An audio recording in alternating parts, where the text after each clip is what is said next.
Oh, howdy all, grab yourself a beer, it's time for some Path of Exile discussion.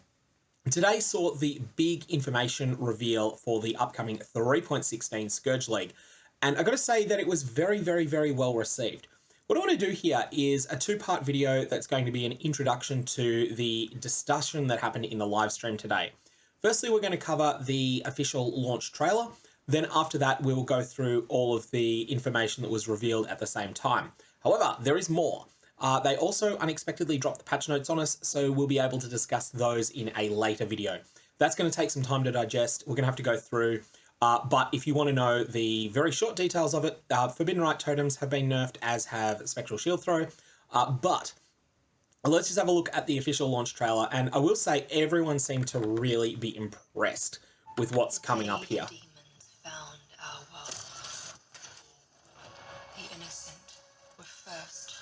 So there's an alternate Rayclast alongside our own, and that is where the Scourge League takes place.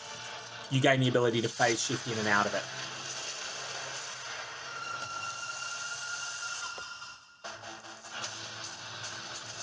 This seems like a good spot to pause it with for the gameplay footage. So this is going to introduce a couple of mechanics that are relevant to the Scourge League.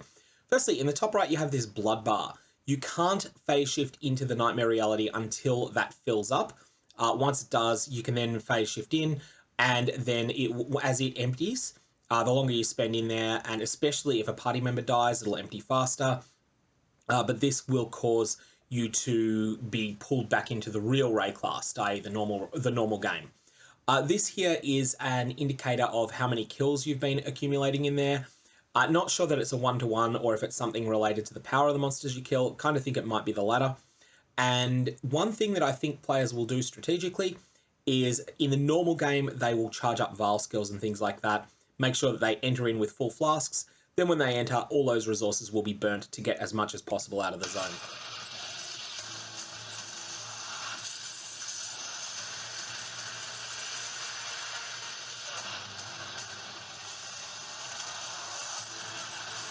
So one of the things that I get as a bit of a sense out of this is that there's a very strong feeling of this feels like the gameplay of an Abyss that is run under Delirium.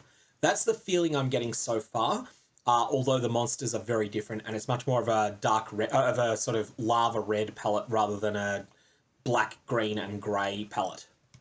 They approach your world, your Rayclast. This is a new skill, this tornado here. This has some really interesting mechanics, and it's going to be one of those things that I think is only useful on bosses, but it does look really cool.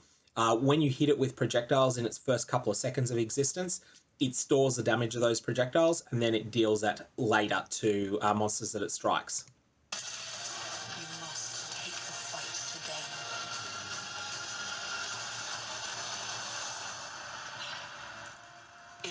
And now we're going to start to see some of the reward mechanics.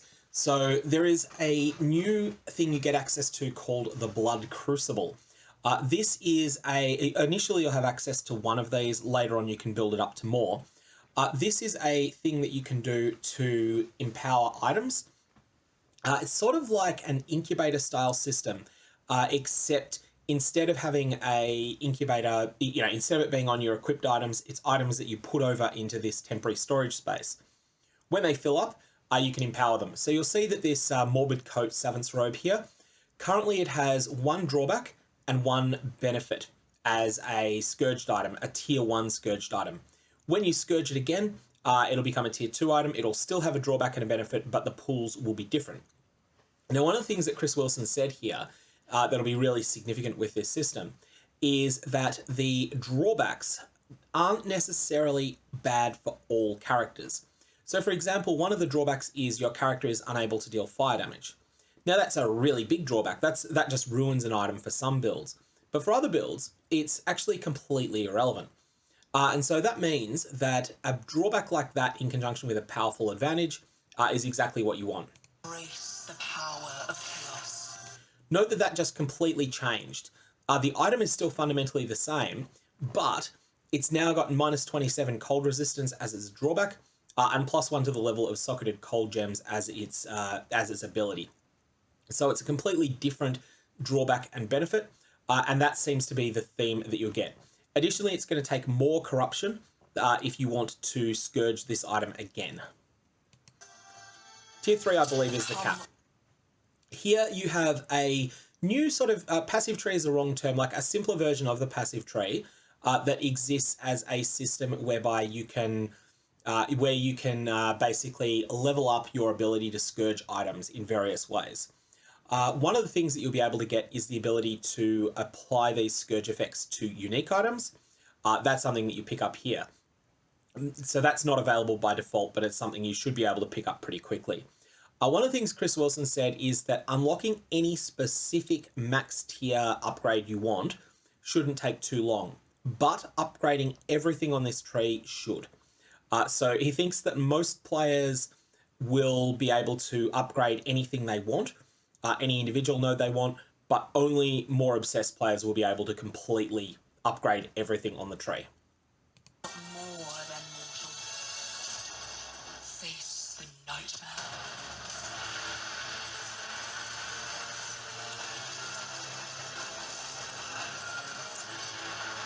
Now, the Atlas changes are coming. There's full details of those in the patch notes. But basically, about 50 of the 50 or so maps are being given a bit of a breather, a holiday from the Atlas. These include some favorites like Beach and Burial Chambers, as well as some that no one will care about, like Pen from memory. But where they've got tileset exclusive drops, those are becoming available from somewhere else. So Shrine is going off the Atlas, and it drops the divination card, the Fiend. The Fiend will now be dropping from, I believe it was Putrid Cloister instead. So it's a new drop location for that card. And all of those all of those card drop locations that are changing, they're all listed in the patch notes. This is the Uber endgame content. This has sort of already been teased before. There was a bit more information provided, though, on exactly how these things will be acquired. So Uber Blighted maps will be acquired by completing tier 14, 15, and 16 Blighted maps. Uber Breachstones will be not able to be acquired through the use of existing Breachstone upgrade mechanisms. Instead, you will get them as drops from Maven's Invitation, the Hidden. So I think that Maven's Invitation, the Hidden, will be much more popular to run this league. That is a really hard fight, so we might see more people running it than have been in the past.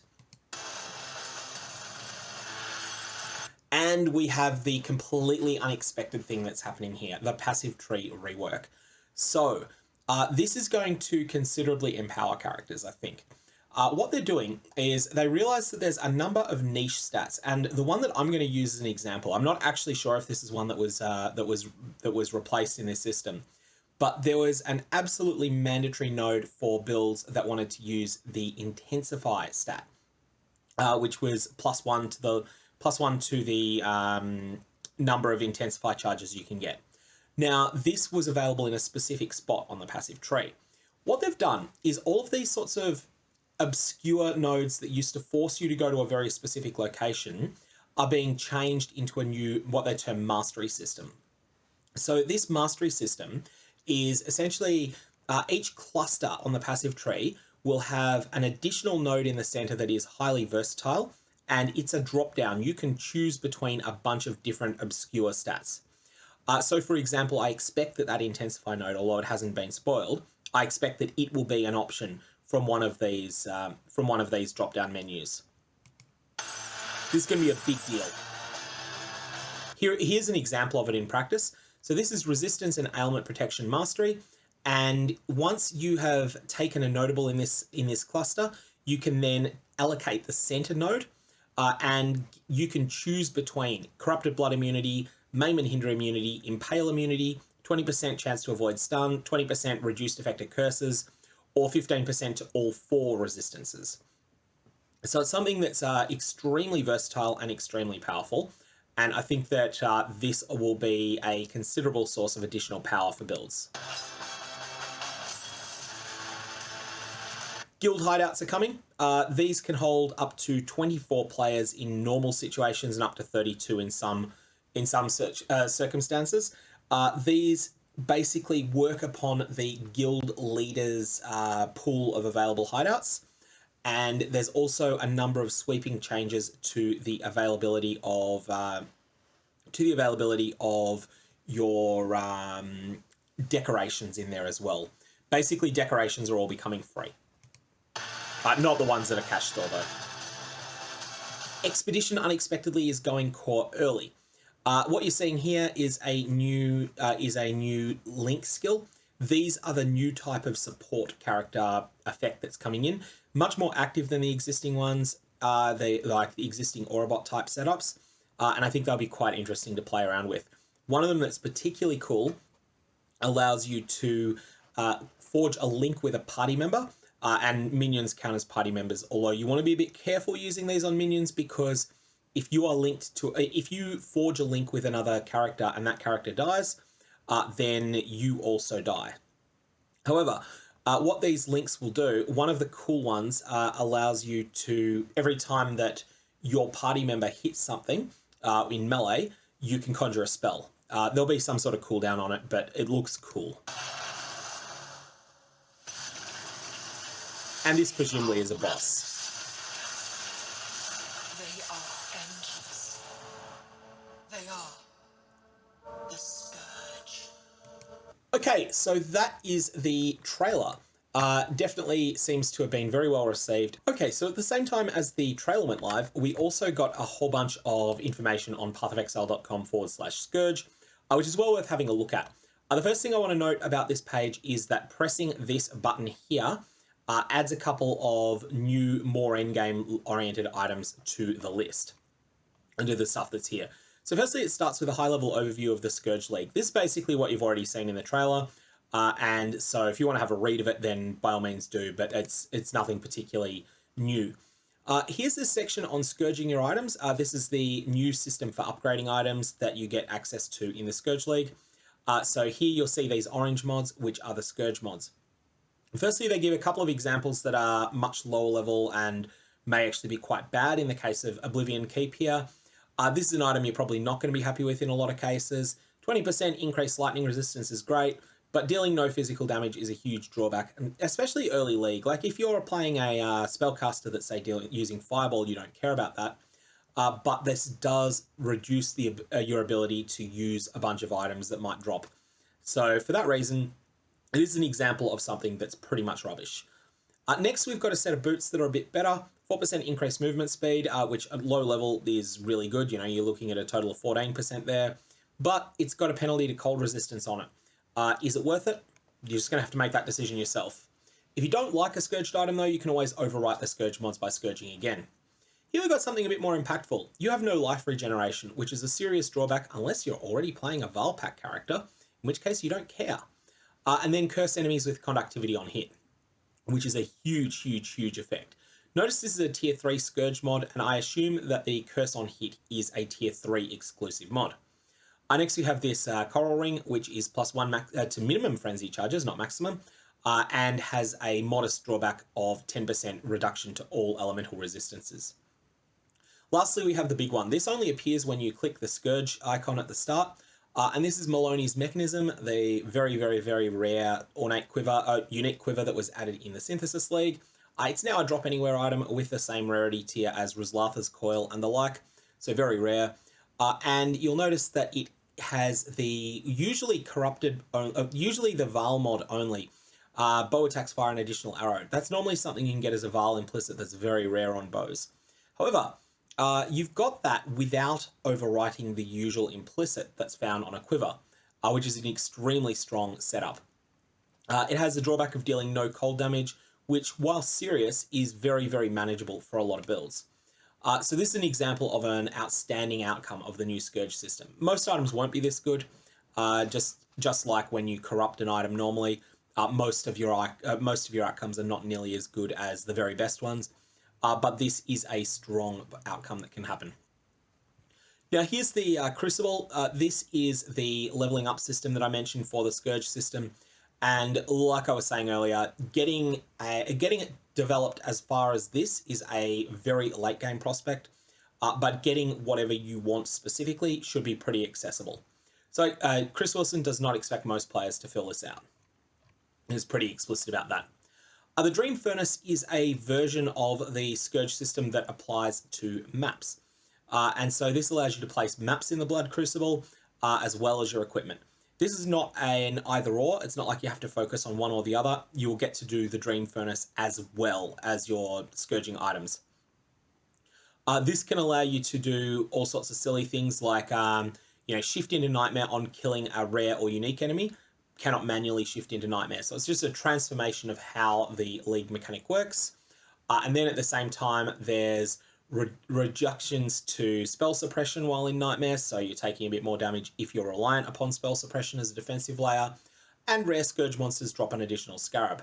Then on the other end, we've got some slightly more Crangled maps that are a little bit nastier, like this Maze of the Minotaur, or in particular, this Caldera that has been Scourged 10 times. 10 times is the maximum it can get to, and you can see here that there's a very large degree of both risk and reward that's taking place here. So you've got this shift into Nightmare on killing a rare or unique enemy, and then monsters in Nightmare deal 120% more damage and take 45% less damage. So this is just a tremendous buff to the monster's raw stats, as well as that players are losing 300 life a second while in the Nightmare zone. It's going to be extremely, extremely, extremely dangerous, but the rewards are there. Rare Scourge monsters drop 7 additional stack decks. If you can survive in this map, then you're going to be rewarded for it. Here's more on the passive skill masteries that we were discussing during the trailer. This system just looks really cool. Just the flexibility to not have to pick up obscure nodes that are build empowering or build enabling. You'll still need to pick up keystones that are build enabling, but you'll have a lot more flexibility if you want something like say, Discipline has 25% increased mana reservation efficiency. You can pick up any Energy Shield Mastery cluster, and you can get that. This is going to be fantastic, and I'm really interested to see exactly how it plays. There's a bunch of new skill gems. So we've already covered the Tornado and the Links briefly. The Intuitive Link being probably the most exciting of these. Note that the Links drain 15 mana per second, so you're going to need to have a fair amount of mana regen to sustain them. There's Poisonous Concoction, which is Explosive Concoction, but hopefully a lot better. And as well as that, Explosive Concoction is getting major buffs because it needs them. And then we've got 2 that are very interesting and new. So Temporal Rift we'll come back to. Firstly, Energy Blade. Energy Blade is designed as a skill that converts some of your energy shield into lightning damage. It seems like it's a really interesting idea. I want to test out exactly how it works. But essentially, this buff causes you to have 80% less maximum energy shield, but you then get a tremendous amount of additional lightning damage on this new skill from that. You've got to play around with it. I don't know how well it'll play in practice, but it does seem interesting, and it requires you to do some really unusual things with character building. Like you might want a situation where you're trying to get a low amount of you definitely can't play this Chaos Inoculation. You're wanting to play this as a build that is a life build, but you're wanting to have a fair chunk of ES on the side as well. Maybe you'd use it in conjunction with Corrupted Soul and mostly build as a life build, but have as much percentage of life as extra energy shield as you can. And then in exchange for that, you pick up a whole bunch of additional lightning damage for various attacks. Then there's the skill Temporal Rift, which is really crazy. So this is a reservation, and while it's active, the game snapshots your character's status. Now, status is location, life, mana, and energy shield. It snapshots these every quarter second, and if you then cast Temporal Rift again, you will be reverted to the state you were in at that last snapshot. This could be really strong in a few situations. Firstly, dodging various boss slams, it could be really good there. But more significantly, it's for when there's damage that you can't avoid, but that's not going to kill you. Temporal Rift can just provide a really new and different way to be able to endure that damage. Next, there's the information about the Atlas Squish. It's sort of already been discussed ad nauseum, so I won't go into it anymore, except to say that there's a whole lot of information about this in the patch notes. And then there's the Uber endgame content. So we know that the Uber Breachstones, Chayula ones drop from the Feared, The other 4 drop from the hidden, and that the blighted maps drop from the uber blighted maps, which are monster level 85, drop from the blighted maps tier 14 and up. The Maraketh emblems, they drop from just the timeless emblems, the unrelenting timeless emblems in general. These drop from the domain of timeless conflict. No stats were given on the actual rarity of these, except that you maybe something around 10% of tier 14 plus blighted maps will drop an uber blight, but we'll have to test that out a bit in practice and see what they're like. These unrelenting emblems just look savage. They all provide different buffs, so all of them give the 10% max life, but then you've got things like this 10% action speed each time that the monsters are revived. We already knew one of the others was 4% elemental and chaos penetration, and physical damage overload. Lots of really scary stuff that they can do.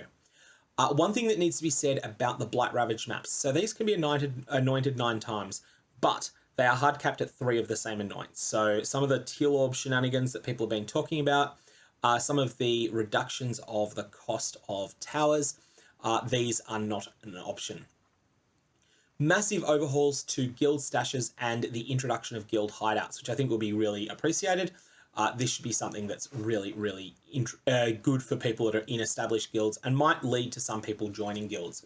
One thing Chris Wilson did go into in the Q&A session afterwards is that for performance reasons, they cannot increase the cap on guild size at the moment. What Chris said is that essentially when you log on, what happens is the game needs to send you a packet of data that tells you the online or offline status of all of your guild members. And so this is a quadratic scaling system. If you have twice as many people logging on at the same time, and the size of if you double the size of a guild, so you've got twice as many people in the guild, then you will have twice as many of these data packets being sent out, and they'll be twice as big. But additionally, you've got to send these to more players at league start as well. So it scales linearly with the number of players that are playing the league, but quadratically with the size of guilds. And so he thought that it would be a threat to server stability at league start if the guild systems, if the caps on guild numbers were removed at the moment. So they sort of want to do that, but they don't think they can do it. There's a whole lot on game systems. We've been discussing that ad nauseum previously. Expedition unexpectedly going core already, and this is with the changes that were discussed previously. Reroll currencies are tradable, but the actual other currencies are not. The other currencies are auto pickup and no longer tradable. And then there's a whole bunch of other stuff that's being added as well. Let's talk the new unique items first, because there are some doozies. Actually, no, let's get the quick thing out of the way. Tainted Blessing. I think that people will really like this one. This is able to be used with the Divine Font to be able to apply enchantments to Crangled Gloves, Boots, Helmets, or Belts. So if you have picked up a 2 Implicit Corrupted Headhunter from the Divination card, the Demon, you can now use a Tainted Blessing in order to be able to get an enchant on it. Sacred Orb, all the controversy over that last week. And then we've got the Tainted Jewels Orbs, Fusings, and Chromes. These are the versions that modify corrupted items. The reason they're doing all of these tainted things is because of the fact that this league has so much interaction with corruption in it, that essentially it's kind of necessary with the way that they've set up the new mechanics with Scourging always corrupting items. Now, let's start with Ulnatol's Vow. So, socketed non-exceptional support gems can also support skills from your body armor. What's an exceptional support skill? Those are Enlighten, Empower, Enhance. So basically, this is nuts. This grants an extra entire skill link to your main chest piece. This will drop not just from Ulnatol's Uber Breach Stones. This will drop from all of the Uber Breach Stones except Chayula. It seems like the Chayula one will drop something else, but this is going to drop from Ulnatol, from Zoth, from Tull, and from Esh. For some reason, it's purple, which was brought up in the live stream, and Chris had no idea why it's purple, because it does feel like something that Ulnatol you would think would be grey. It's very Chayula themed. but this is cool. And also it has a lot of resist on it as well. So yeah, this is a monstrously powerful amulet, and may well be competitive with the amazing Strangle Gasp. Stasis Prison is a new set of armor that's being added, and this is really significant. 100% of damage taken recouped as life. Now, let's just explain, because this caused a lot of questions in my restream of the original live stream. Recouped as life means you gain this back over 4 seconds. That's what you would see in game if you were to hold Alt while holding this, while you have this item highlighted with advanced mod descriptions on. So this means that if a monster deals 10,000 damage to you and you somehow survive this damage, then you will gain 2,500 life a second for the next 4 seconds. So you can still very much die with this, but it is still tremendously powerful defensively, especially given that it's giving you a fair bit of life as well. If there's a space for pure defensive armor in the game, then this is the pure defensive armor that you want. I think it's probably the best. For a life build, this is probably the best pure defensive armor that has ever existed. Probably better than original Calm's Heart. Obviously, builds that aren't life builds won't be interested, but this seems really strong. Also, I should add in that hybrid builds that use Corrupted Soul could definitely use this really well as well. Now we have Mage Blood. This is a drop anywhere unique, and it will be very, very rare. We don't know how rare very, very rare is, but this is tremendously powerful. So this might be Headhunter rarity, it might be Rizlatha's Coil rarity, it might be somewhere in between. But this is a heavy belt, strength, it's got some stats on it. It's not dead in terms of stats. It's got the dexterity, the fire resist, and the cold resist.